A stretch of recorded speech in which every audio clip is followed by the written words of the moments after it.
Alright,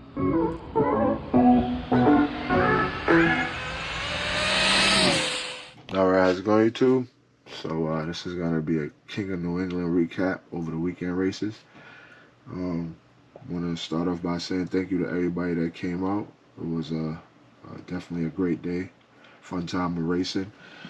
It was a track record set, also was a PB, and seen a few PBs that day. So shout out to Ron, I believe Charlie. A few people got PBs that day. But shout out to everybody that got a PB that day. And it was definitely some tight racing out there. I even got a PB myself, but we'll get to that. So I started off the day with the Tombstone chassis. And remember I moved to the foam in the tires. So the first couple hits, it was cold in the morning and then fog came. So the first couple hits I kept spinning. And I wasn't trying to like figure out the problem, what it was, because I'm trying to get my tune down pack with the foam in the tires. But now I'm coming to realize that the tune I had, I didn't test the car for the last 2 weeks, which was the last race. So I kept that same tune in there, just trying to turn down the point, which wasn't working. And I didn't even catch on to it until after I switched to the Bullet. So the one pass I did go down, I noticed the car was pulling a little bit to the right. So I just ran through the car real quick and I noticed that this bolt for the wheelie bar is bent. So this wheel is kind of kicking it to that way. And shouts out to Benji because he gave me the bracket that I needed. So it has the new bracket up there. And I noticed it was still pulling. So when I checked, that bolt right there is bent. So it has that wheel a little bit kinked that way. So I'm assuming that's what's pulling the car a little bit tad to the right. Once the car sit on the wheelie bar, I'm assuming that it pulls. But next time out, I'm going to definitely try to lock in with this and tune this and see if I can get it going.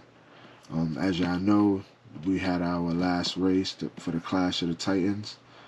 I had the paper here with me. I'll actually get it in a bit, probably towards the end. But I want to shout out to everybody in top 5.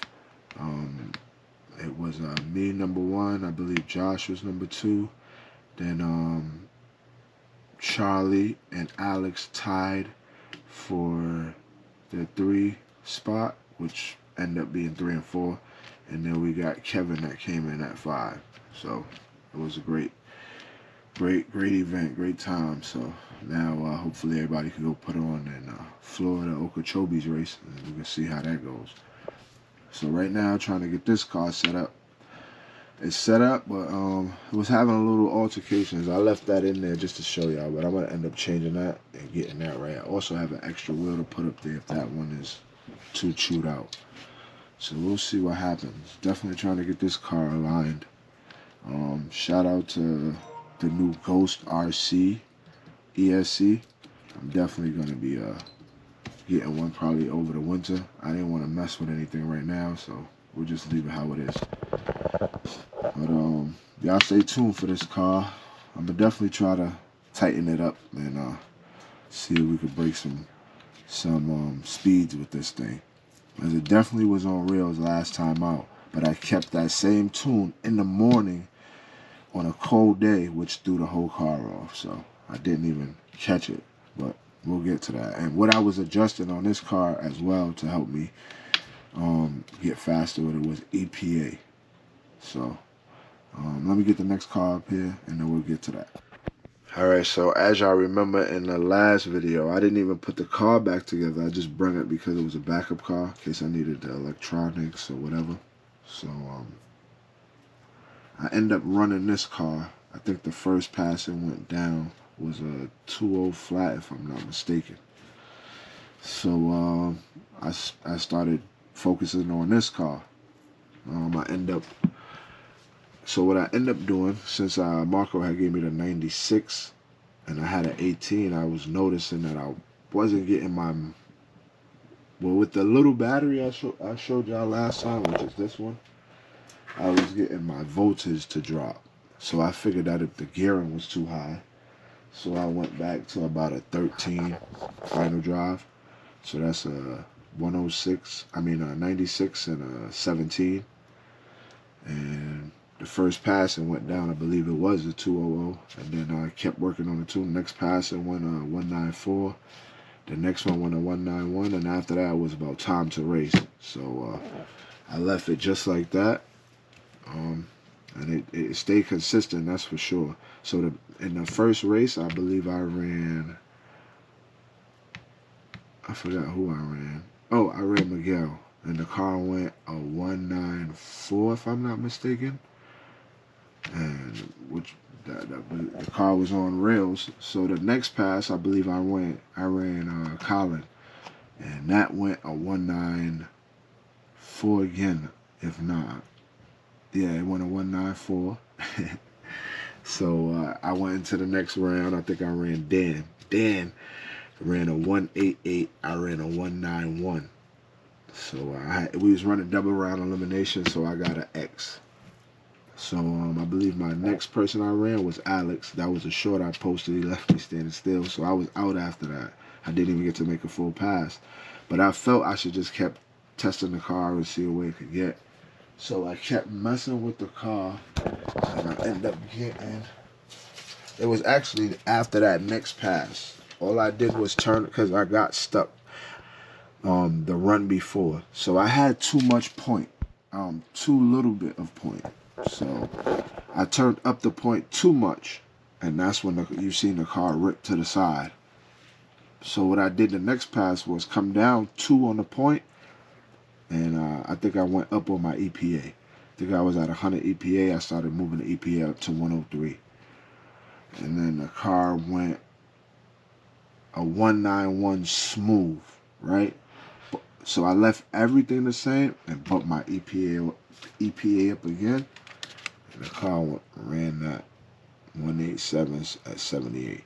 So after that, I didn't even run the car no more. It was towards the end of the day. You know, it was a long day, so that was my new PB right there. So I was excited with that. So I left everything the same. We're going to try it the next time out. We're going to definitely see where it's at. But it was definitely a good day, because that PB was definitely due to end the year off with that. It definitely seemed like it had more in it, but now I think I need to play with the gearing, because it sounded like to me that the car was topping out in the big end. So what I think I need to do is probably go back on this pinion. But first I want to see the voltage. So right now in that 1.8 run, my voltage dropped to 6.5, but recovered before the end of the run back up to 7.0. So which isn't a bad thing. But if I can gain some more mile an hour and better ET, because all day I did not break 80. I would just hit 79, 78, 77. But it was like I'm not getting mile an hour. So I'm thinking that I need to do a pinion swap. But I don't want to do it and it nails the battery. So that's what we're going to have to do on the next outing. So we'll see. We'll see. Y'all stay tuned. I didn't even get to run a stock car that day.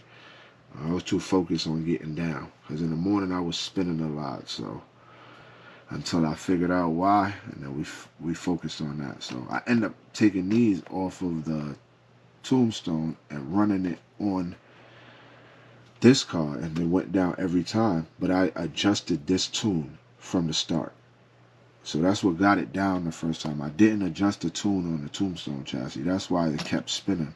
So I figured out what I did wrong, corrected it. So we'll be looking forward to the next time out with both cars. All right, guys, y'all stay tuned and look forward. We're supposed to have a pop-up race coming, especially if it's above 60 degrees. So y'all stay tuned.